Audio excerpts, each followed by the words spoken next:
লাতিহি ওয়া আম্মাতিহি, কেউ যদি একবার মুখে সিগারেট দেয় সে তার মায়ের সাথে, খালার সাথে, ফুপুর সাথে জেনা করার মতো পাপ করলো। না, বুঝেননি মনে হয়। সুদের সাথে জড়িত থাকলে পাপ হয় শুধু মায়ের সাথে। আর মুখে একবার যদি তুমি জর্দা দাও, একবার যদি মদ দাও মুখে, তাহলে মায়ের সাথে, খালার সাথে, ফুপুর সাথে জেনা করলে তুমি কত খারাপ। প্রায় হারামখোর, বিড়িখোর, সিগারেটখোর, জর্দাখোর প্রায় বাপ বেটা মিলে খায়, ছাত্র শিক্ষক মিলে খায়। এরা সবাই জন্তু জানোয়ার, এদের কারো হুঁশ নেই, অথচ বাড়ির গরুর হুঁশ আছে।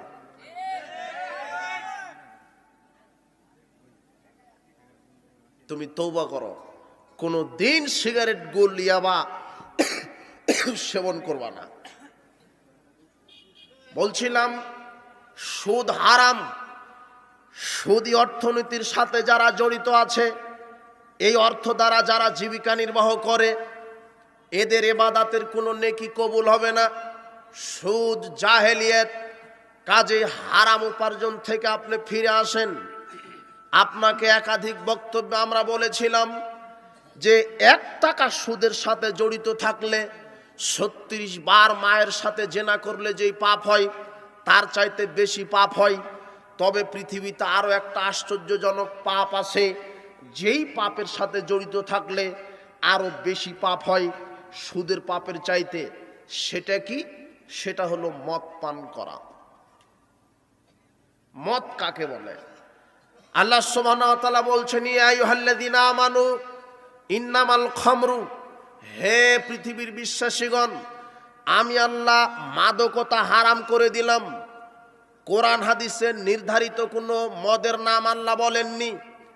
কোরআন হাদিসে শরীয়তে নীতি দেওয়া হয়েছে। নীতিটা কি? রাসূল সাল্লাল্লাহু আলাইহি ওয়াসাল্লাম বলছেন, কুল্লু মুস্কিরিন খামরুন, প্রত্যেক নেশাদার দ্রব্য মদ, অর্থাৎ প্রত্যেক ওই বস্তুটার নামই হলো মদ যেই বস্তুটা খেলে মানুষ পাগলামি করে, নেশা সৃষ্টি হয়। নির্ধারিত কোনো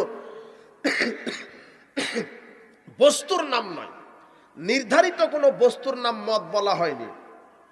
যেই জিনিসের ভিতরে নেশা আছে সেটাই হলো